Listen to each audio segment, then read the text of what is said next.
So this is the guitar I've been waiting to unveil for quite some time. I've had this a few weeks. It's been sitting in my rack, but I wanted to just wait and get used to the guitar before I showed you what it is. So what is this? This is the PRS DGT model, a guitar that Mick Taylor from That Pedal Show and his magazine Guitarist, when he was editor, proclaimed as the best PRS ever. But if you look around on the internet, there's lots of people that agree with that. This is perhaps the ultimate in PRS, the ultimate workhorse for session guitarists, gigging guitarists, and a favourite, I think. And there's quite a few reasons why, so I thought I'd take you through them and we'll hear what it sounds like a little bit. This guitar is basically a collaboration between David Grissom, and DGT stands for David Grissom Tremolo arm, and Paul Reed Smith, and they go back a long way. I think David Grissom had PRS guitars before PRS guitars even had the sort of model names that we're used to now. So right near the beginning. And him and PRS collaborated on this guitar many years ago now. So what is it? Well, you can see it's a double cut mahogany guitar with beautiful flame maple top hidden by this absolutely stunning gold top. One of the best gold top designs I've ever seen. It's got a unique neck just for this guitar, so this isn't shared with any of the other Paul Reed Smith guitars. They worked with David Grissom. He's got a huge, or so he says, large collection, should we say, of vintage guitars from the 50s, like ES335s, some Strats and other things, Gibsons. And he worked with them to get a unique shape that is comfortable, that is not too small, and it's in the middle ground between large and small. I'd say it's reasonably large, but you can get your thumb over the top, and that's what he wanted.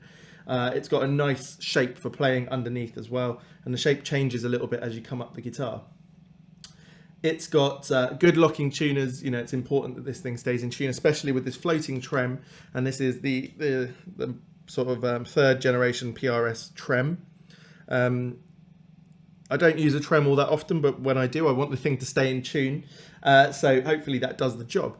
Now, DGTs mostly come with round inlays, so that I think they're like half moon or nearly full moon, so they're sort of like round but with a dark bit going around them. And I like that design, but as I buy more PRS guitars, I wanted them all to have the birds. There's something special about these birds. Hearing Paul Reed Smith talk about how he cut the first ones by hand, and it was obviously painstaking, and then trying to figure out how you could get a machine to make them. I think it's such a labour of love, and it's a sign of the passion that goes into these instruments. So I wanted that. But this is the important part of this guitar, even more than anything else. You know, it's comfortable. It's not too light. It's actually got some weight to it. So I like that about it, actually. But it has a comfortable shape like a Strat, so it sits really comfortable. But the playing end of things, what is this guitar? What does it sound like? So 2 humbuckers that you can split. The coil, one of my only 2 gripes with this guitar is the pull-push element of it, as opposed to push-push, which is easier. But you know, when you're sweaty, you can slip off as you're trying to pull it out. Gorgeous knobs on here, but they're really smooth. I mean, they're really well made. They haven't got any sharp edges like I've seen on other guitars. But that could be a problem. But we'll get there in a minute. The sound is spot on when you pull it out. These pickups are meant to give you a vintage tone out of the box. This guitar is meant to be the vintage Paul Reed Smith sound. Or, sorry, a Paul Reed Smith guitar that has a vintage sound, shall we say. So it took David Grissom a year of back and forth trying 40 different iterations of pickups that Paul Reed Smith has made. And they tweaked and tweaked until they got the sound they wanted. So I'll just show you the tone of the the neck pickup. And the second thing about this guitar that I don't love is that the volume control for the neck pickup is the one at the bottom and the bridge is at the top.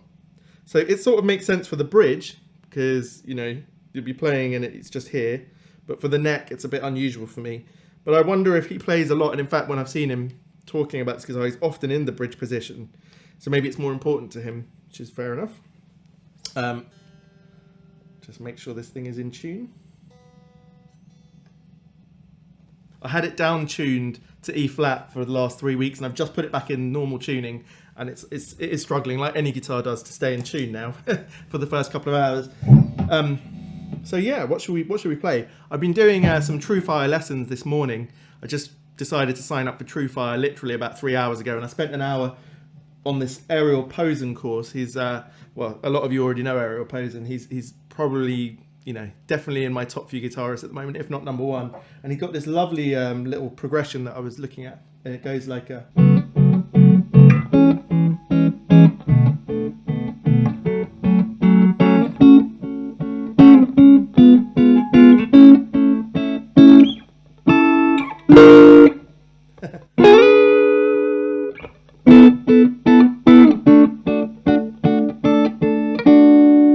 And that's me trying to remember it off the top of my head, but the beginning of it is so nice. And what I love is when you roll back the tone on here, it's really nice.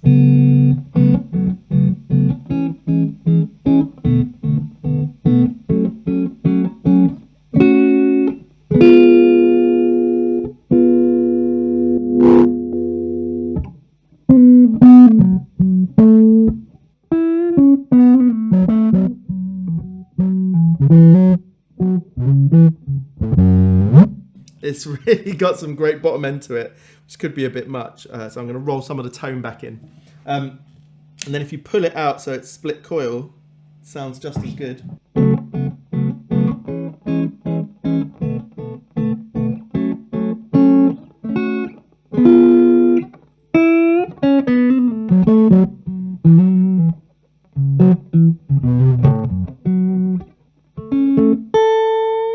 So just as a side note, in aid of helping myself learn more and more new things, I'm always going to aim now to sort of play something I've just been learning as part of these demos, I think, and letting you know what it is. If you're on the same sort of path as me, which is, you know, trying to get from maybe just intermediate level to just try and increase your knowledge, then using something online like TrueFire, and I'm nothing to do with TrueFire, it's not sponsored or anything, but you know, their all access pass is not expensive in the scheme of things, and great courses from Josh Smith and Ariel Posen and other people, and just, you know, out of an hour's learning just to get some inspiration.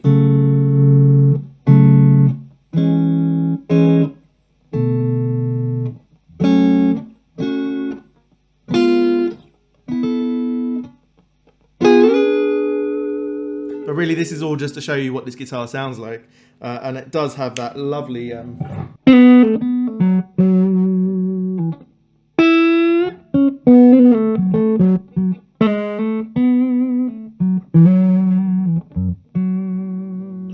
it's got a lovely rich tone to it, which, you know, is reminiscent of those 59 PAF type guitars.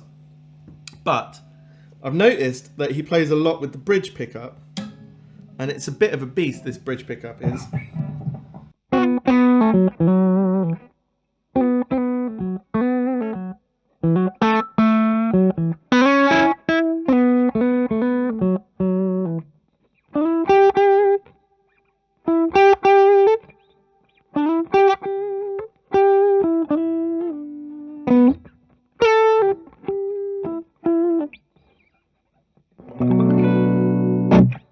It's got that really biting tone to it, and I probably just clipped all the microphones. It's super loud. I'll roll it back a bit. But even if I was to play the same thing as earlier.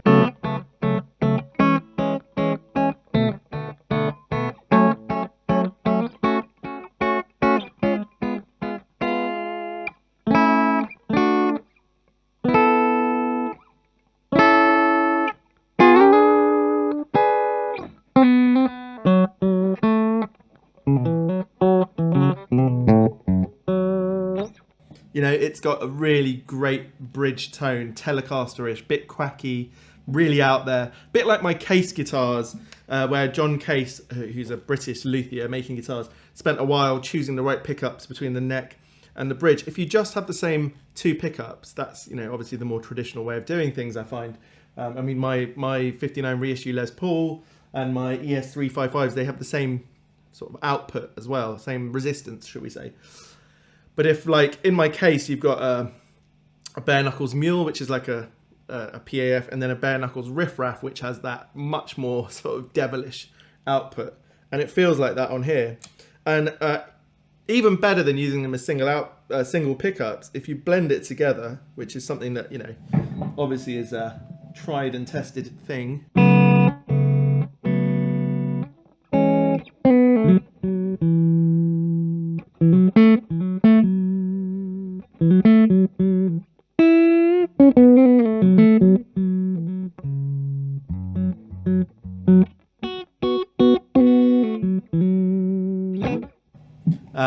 you can get a lot of tones, You can really, obviously you can bias it towards the neck.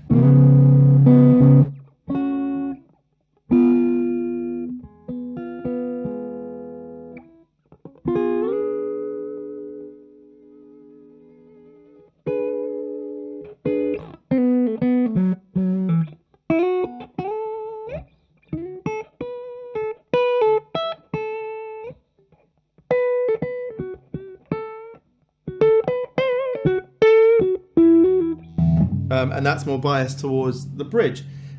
So, you know, there's a lot of possibilities, and with the split coil,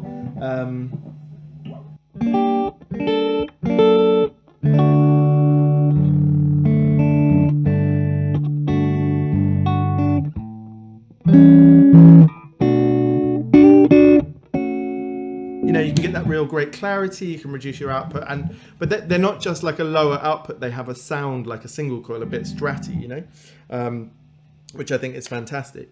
So let's just hear the tremolo, seeing as we're here.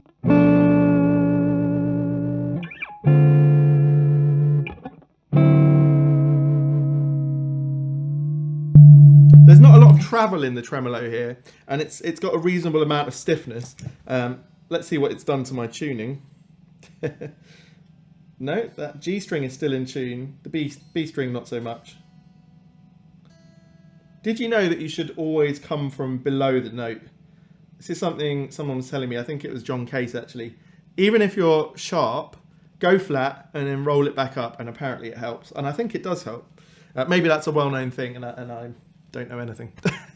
So yeah, this is my DGT. Apart from the fact that I am an absolute magpie for gold tops, and in fact I've got a Case gold top in the workings at the moment. It's just a stunning guitar. It's got nitrocellulose lacquer, so most Paul Reed Smiths don't, and actually at the time even I think that was not common for Paul Reed Smiths. It's not that they all have poly, they have their own sort of proprietary finish, but this is nitro over poly, and I think the idea is it's not really supposed to age as such. You know, I don't think this is going to get scuffed up and dinged and all these things, but who knows, maybe it'll get some finish checking. I like finish checking. This was going to be a really sort of rigid scripted review, and then I thought, no, that's no fun. You know, this should be all about the music, and that's something I want to work towards going forward. Someone very wisely put in the comments yesterday, I'm sorry I've forgotten your name, that you know, you've probably got enough gear. work on everything else, and it's totally true. Now I want to grow this YouTube channel, so I will be keeping up with the latest and greatest when it comes to gear as well, but shouldn't there be an element of music when we're talking about a musical instrument? So it's my job to learn some new music every day, every week, and then use it to show you what these instruments can do. I'm only just getting down that path, so you know, one day hopefully I'll be coming on here with new guitars, new amps, new pedals, and playing whole fantastic pieces. As it stands, I feel like I'm right at the beginning of a new journey. It's very exciting, and for me, even just to learn all these new chord voicings,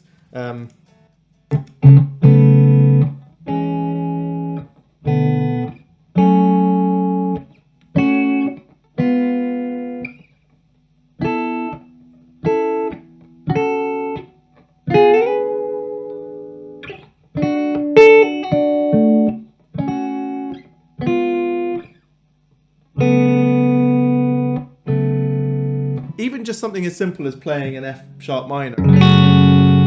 You know, I would have just played it normally, like, but just to have it, so you've got this open B string, just brings a bit of conflict into it, and I think it sounds great. Anyway, enough of me rambling on. I love this guitar. You're going to see a lot more of it on the channel. It's not my new number one. My 355 is still my number one. I love that thing. I don't get to play it as much as I'd like because I try and keep a lot of variety on the channel so that we can hear things from different guitars, which is great.